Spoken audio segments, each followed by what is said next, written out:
Yo, yo, what's up mga kabutingting? Yan, good day po sa ating lahat mga kabutingting at welcome back sa ating munting channel. Yan mayroon tayo ditong home service na electric pan, isang stand pan at isang wall pan. At dito lang ito sa Libagon, Southern Leyte mga kabutingting. Yan at umpisahan natin ito kagad at bago ko ito umpisahan ay disclaimer lang. Lahat po ng video na ina-upload ko sa aking YouTube channel ay based lang po sa aking experience at hindi ako dito nagmamagaling. So ito yung umpisahan natin kagad mga kabutingting at ibababa ko lang iyan. So ayan, naibaba ko na yung stand pan mga kabutingting at ito nga pala yung may-ari si Ma'am, pangalan nila Ma'am? Siyan, si Ma'am Rosana Rosis daw siya mga kabutingting. Sana all. Ano lang yun mga kabutingting, ads lang yun or nauhaw si ma'am, mainit daw talaga. Yan meron ako ditong napansin kaagad mga kabutingting, yung ilisi niya ay halos sumayad na dito sa pinaka screen, dito sa pinaka likod na screen at malambot naman. Baka ang problema nito ay yung kanyang C-clip lang. Dahil lang ayusin ko lang yung aking tripod, gumigiwang-giwang. Ayan. So, tanggalin lang muna natin ito. Ayan, hindi pala C-clip ang nawala nito mga kabutingting. Yung kanyang, yung pinaka-stopper ng ilise. Ayan nawala na. So, try lang kaya muna natin itong paanda rin. Baka yun lang ang problema. Para hindi na tayo mahirapan. Ayan. Saksak ko lang dito yung power cord. Tapos ikutin ko lang. Ayun lang. Umuugong mga kabutingting. Kung narinig nyo ay umuugong. So yan, bali tanggalin lang natin itong guard lock mga kabutingting. At kailangan natin itong palitan ng bushing. Dahil tingin ko bushing ang problema nito. Dahil umuugong lang. Kala ko pero napakalambot. At wala naman ding alog. Pero wag tayong pakampante. So ito ating buksan na lang para makita natin. Yan, pagpagan lang natin. Kala ko kasi mga kabutingting ay yung lock lang sa ilisi ang nawala, yung pinaka-stopper. Yung pala ay hindi rin talaga umaandar. Yan. Pagpagan lang muna natin.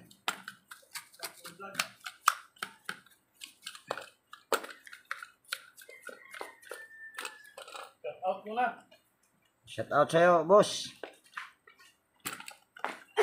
Yan, baklasin lang natin ito lahat mga kabutingting para malaman natin kung may problema ba yung bushing nito. So dito mga kabutingting ay bahagya ko itong pinas forward. At hindi na ako masyado ditong nagsasalita dahil kailangan lang naman dito ay tatanggalin natin or babaklasin natin lahat lang tornilyo para ayan ay mapalitan natin ng bushing.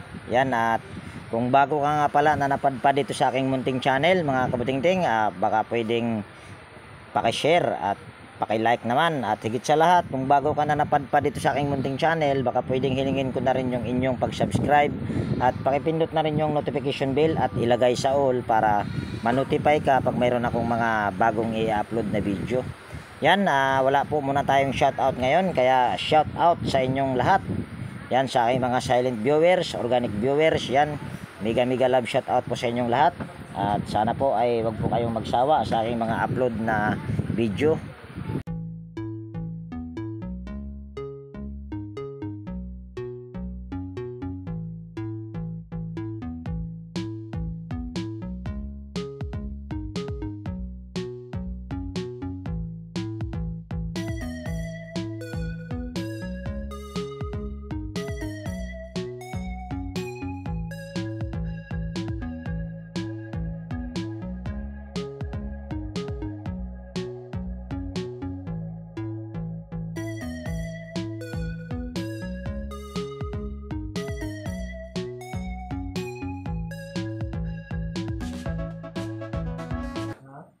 Yan. baklasin lang natin o tanggalin. Ayun, yung bushing pala sa likod ang may problema nito mga kabutingting. Kaya pala, uy, natabing pa yung aking yan, kaya wala para tayong naalog dahil ang problema ay yung bushing sa likod. Dahil kung makikita mo yung shafting niya dito ay ayan umitim. So ibig sabihin pag ganyan ay bushing ay may problema niyan. At isa pa na pala tandaan na bushing ang problema. Then kung nakikita nyo, yan tama yan sa yung guhit na yan ay tumatama yan dito sa pinaka stator niya sa ilalim. Dahil nga malaki na ang butas niyan. So kukuha lang ako ng dali lang. Putulin muna natin.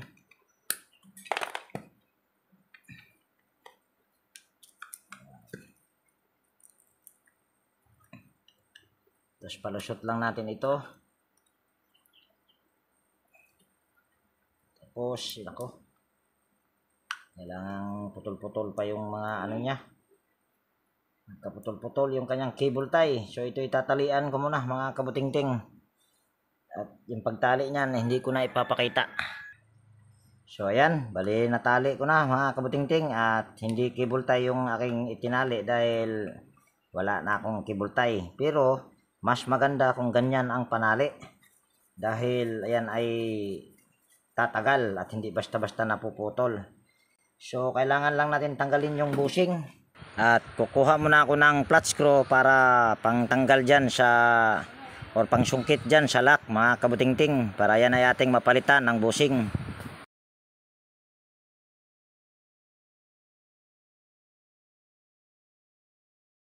So tanggalin lang natin yung bushing. Ito yung bushing. At tuyo yung pinaka foam nya at kailangan nating langisan yan mamaya. At hahanap lang ako dito ng bushing na pangpalit natin or pang replace. So ayan, ito na yung bushing mga kabutingting. Ito ay replacement. Pero ito ay bago. So ayan ay ating ikakabit na. Tapos lagay natin itong foam. Tapos lalagyan natin ng langis.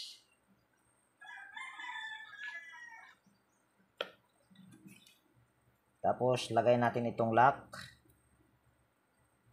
Tapos balik na natin ito. Ito walang kahit nagka-yupi-yupi yan, walang problema yan mga kabutingting. So ayan ay tutulak lang natin sa flat screw. Para magiging malalak yung lock sa bushing. Ayan. Mabilis lang. Tapos igitna lang natin yung bushing. Kaso tingin ko pag ipapasok mo ito doon, tingin ko tatama ito dito sa dito sa hindi magandang yung bumukol. Nakikita niyo yung bumukol na yan. So gagawin lang natin diyan ay pukpukin lang natin yan. Yung bumukol na yan. Ayan. Pwede na yan.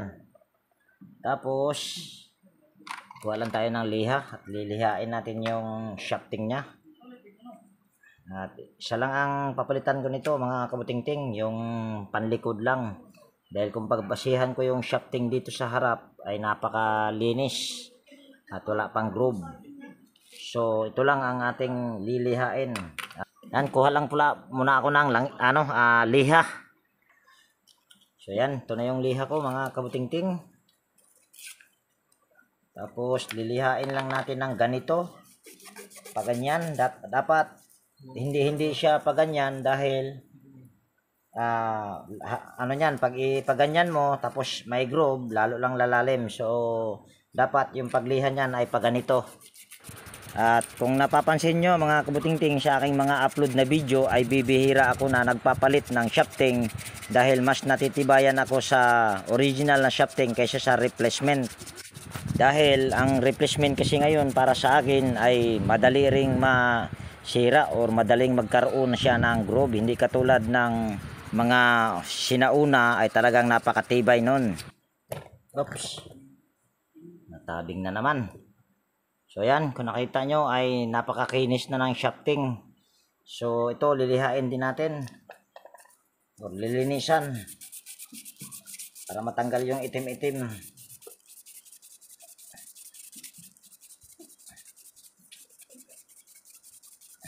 Yan, pwede na yan. Tapos balik na natin ito.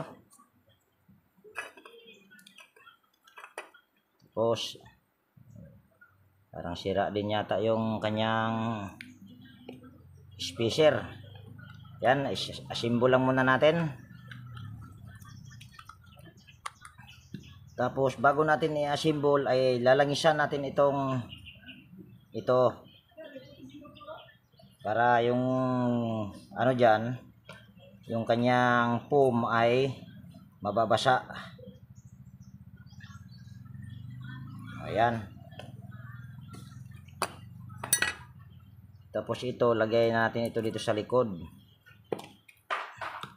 Tapos bago natin salpak ay lalangisan muna natin yung shafting. Yan. Tapos salpak na natin. Tapos salpak na rin natin ito.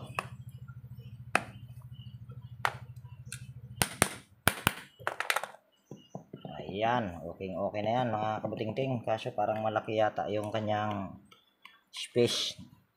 Lagyan natin ng spacer konti. Ayan, ito. Salpak lang natin dito sa pangharap.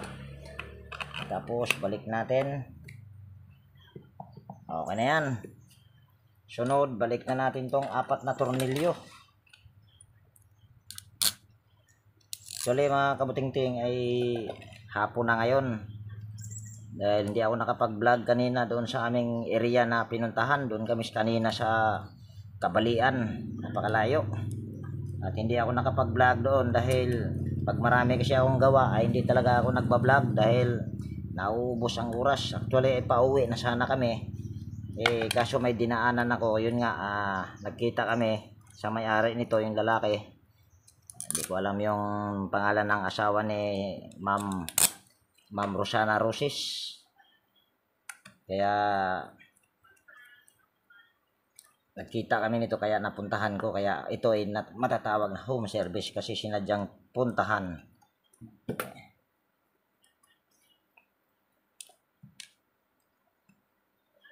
Hello, isang screen bird.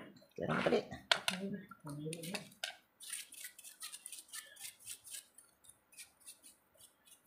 Yan. Tapos palinisan ko muna yung screen sa kasama ko at habang ayun ay nililinisan niya, disimbol muna na natin ito. Yan.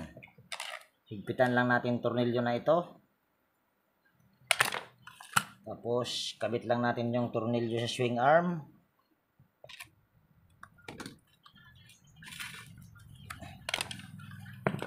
Balik na natin.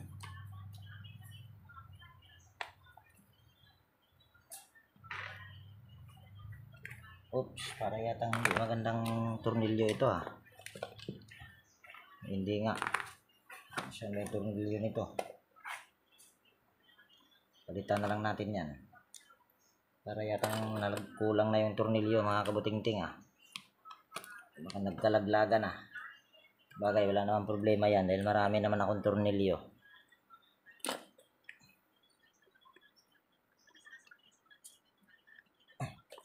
Yan, hanap muna ako ng tornilyo at the same time ay hahanapan ko na rin ng dito para dito yung starter sa LC. Yan, stipot lang muna kayo dyan. So yan, mayroon na ako ditong tornilyo at saka yung panlagay ko dito sa lock sa LC. So kabit lang muna natin yung tornilyo.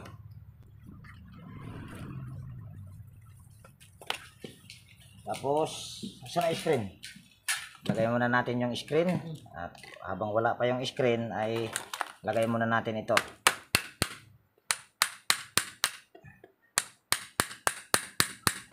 Ayan. Kaso yung nakita nyo ay hindi umabot dito or hindi umano siya dito sa ilalim.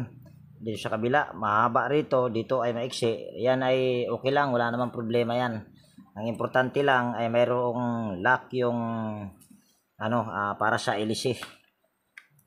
Kasi kung ipipilit pa natin yan, mahirapan tayo dyan pagka sunod na gagawin natin ito. Yan, balik lang natin tong guard lock. Yan, may basag, pero ito naman ay okay lang. Nakakalock pa naman, at the same time ay matibay pa naman ito. Ilisi. Yan, salpak lang natin itong ilisi. At tingin ko itong ilisi na ito ay maliit. Dahil para yatang yung screen na ito ay parang pang 18 inches kung hindi ako nagkakamali. Yan, so ilagyan lang natin ng pan cap. Kaso, yan, kung nakikita nyo, hindi nalalak yung ilisi. So, tanggalin lang natin. Dahil yung kanyang shafting ay mahaba. So, gagawin lang natin dyan, itong sirang bushing, ikabit natin yan dyan. Tapos, bago natin isalpak, tapos lock natin. Diba? Ayos.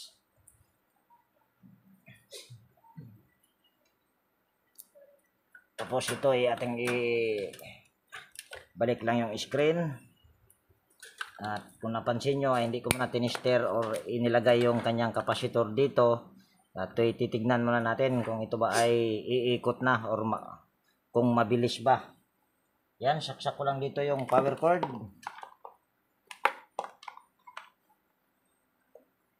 Yan. Tapos tataas ko lang yung aking tripod para makita nyo. Ayan. Tapos igaganyan lang natin ng konti. Tapos ikutin ko lang ito sa number 1. Ayan. Ikot ka agad mga kabutingting at mabilis pa ito. Ayan o. Ang tawag niyan, sumisipol pa kahit number 1. Number 2. Ayan. Number 3. Ay lalong bumilis. So, hindi na tayo magpapalit ng kapasitor niyan. Kakabit na lang natin itong kapasitor diretso sa kanyang kabitan. Ayan, tornilyo lang natin yung kapasitor. Tapos igaganyan lang natin. At itong takip ay lilinisan ko muna dahil madumi. So ayan, malinis na mga kabutingting. So ito ay ating ikakabit na rito.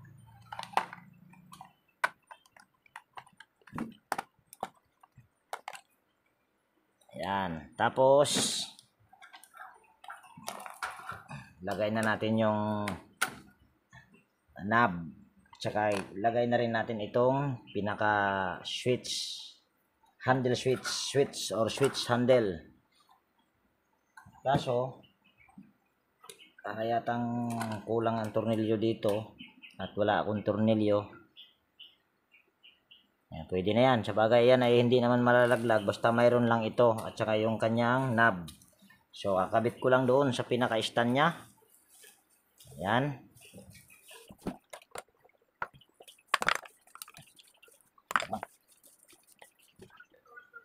Tingin ko ito mga kabutingting ay mayroon na siyang nag-assemble na iba dahil kung pansinin natin yung kanyang base sa stand ay maliit, tapos yung kanyang screen ay malaki. So mayroon nang gumawa nito. At ang una lang ginawa niyan ay nag-bypass, tapos nagpalit ng bushing sa harap. Ngayon naman ang problema nito ay bushing lang sa harap. Bushing sa likod at saka yung kanyang stopper. So try lang natin dahil nakasaksak naman yon. 1 lang natin. Yan. Yan ay number 1. So yan ay okay na. So gagamitin muna natin yan. At dito naman tayo sa wall pan. Yan. At lagay ko lang ulit dito yung aking tripod para makita nyo kung ano yung gagawin natin. Ayan. Tanggalin lang natin yung screen.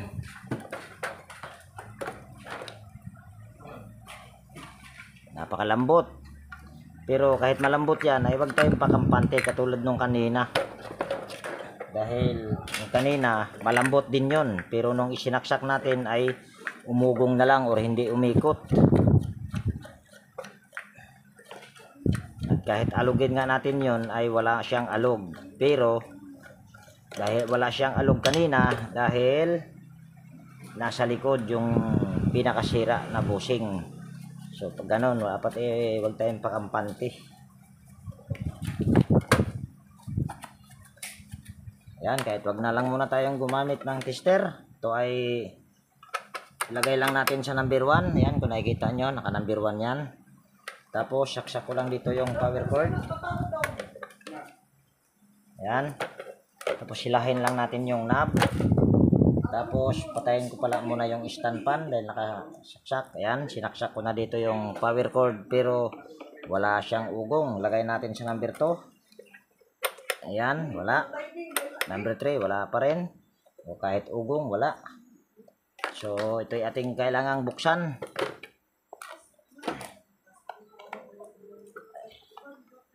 Ayan, matigas.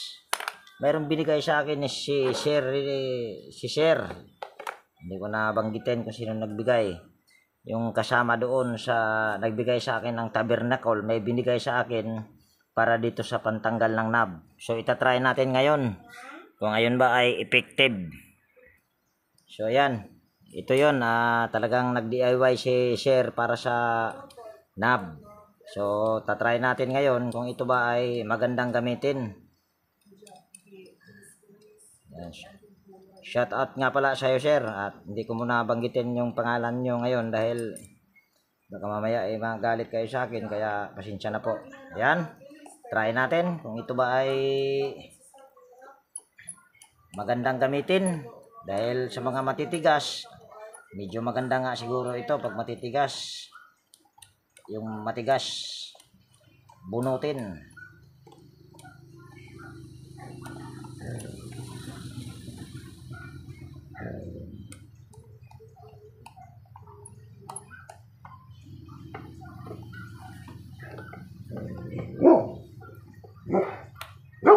Ayun, maganda nga mga kabutingting, walang kahirap-hirap.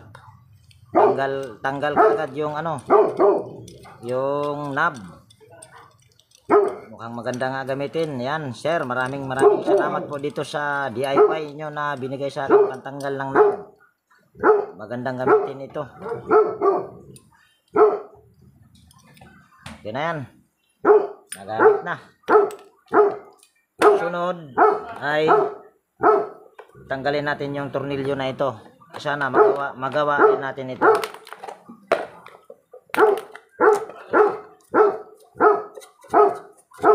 Pagan lang muna natin.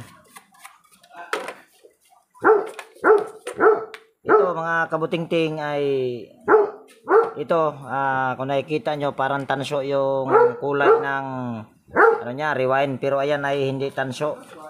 Ayan ay aluminum. Pag mga ganitong aluminum, ang ginagawa ko dyan ay hindi ko na to minsan binabaklas. Pero ngayon, babaklasin natin para makita din natin yung bushing. Kung ito ba ay good pa or hindi na. Para mapalitan na natin kung sakali na ang bushing nito ay okay pa or hindi na. So, baklasin lang natin. At the same time ay wala itong power.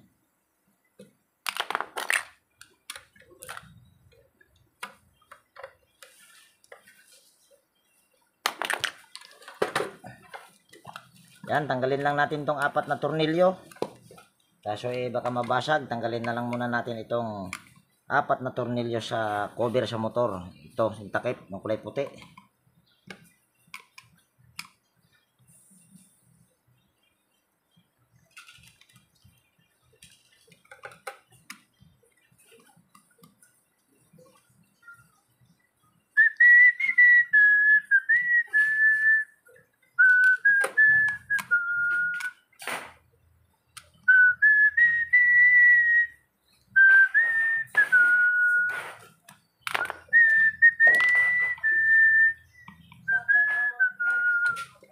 Yan, tanggalin lang natin yung 4 na tornilyo para matignan natin kung magawa ba natin ito or hindi.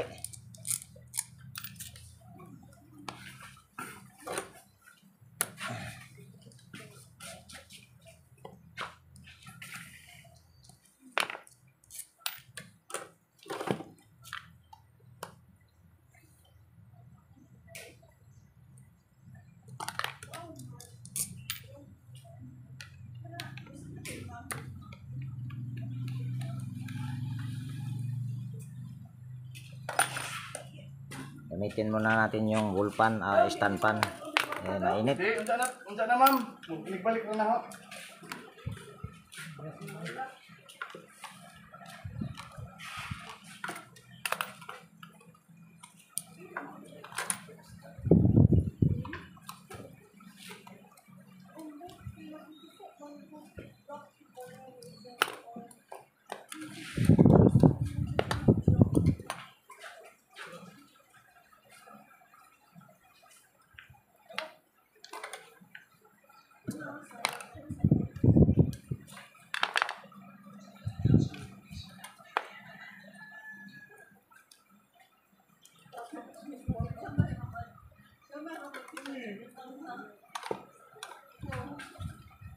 Ito mga kabuting-ting ay napakaganda pa ng ano nito, bushing. Ayan oh. Dahil kung babasihan natin yung kanyang shafting ay napakalinis pa. At tingin ko ganun din sa kabila. Yan, kung nakikita nyo, napakakinis pa. Yun nga lang ay hindi nyo masyado makita dahil kung ipipilit kung igaganyan, kinalawang dito, so pwedeng ang mangyari niyan, masisira lang yung bushing. Kaso, mayroon akong mga napansin dito sa kanyang rewind. Yan, kung nakikita nyo ay nag-uumido yung nagpuputi-puti. So, para malaman natin ang kasagutan kung ito ba ay mabuo ba or hindi, so gagawin lang natin, putulin lang natin itong dalawang linya sa kapasitor. Kasi mayroon na ako mga nakikitang nag-uumido. Ngayon ay gagamit lang tayo ng digital tester.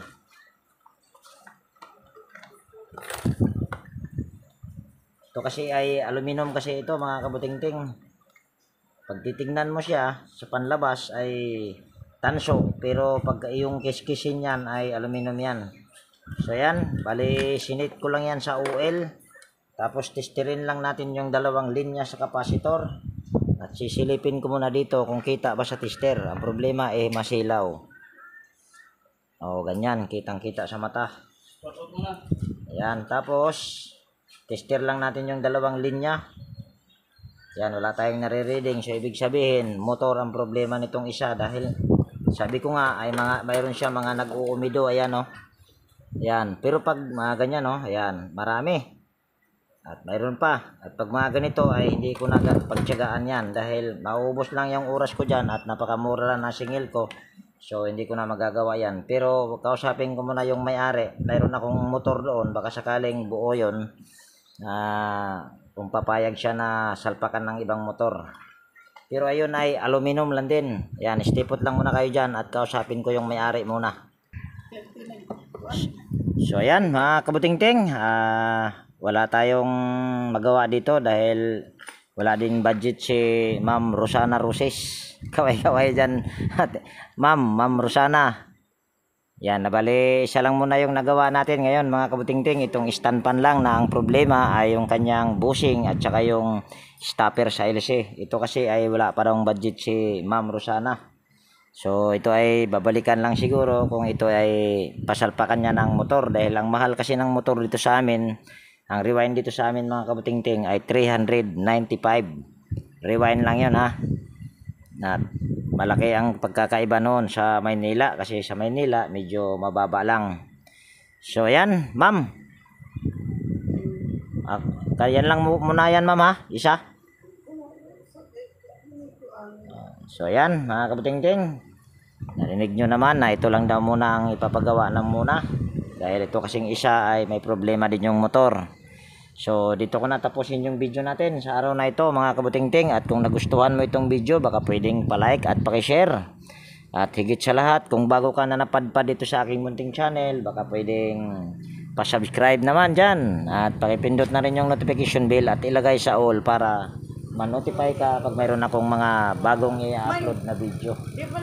So yan, laging nag-iwan sa inyo ng ingat tayo palagi at God bless po sa ating lahat mga kabuting-ting. Yan, bye bye na po. Sir, ito kasing isa, motor po problema. Hindi na kaya ito kasi nag-uumido na. Marami ng patid pag mga ganyan. Yan, bye-bye na mga kabuting-ting at papaliwanag ko muna to sa may-ari kay Sir.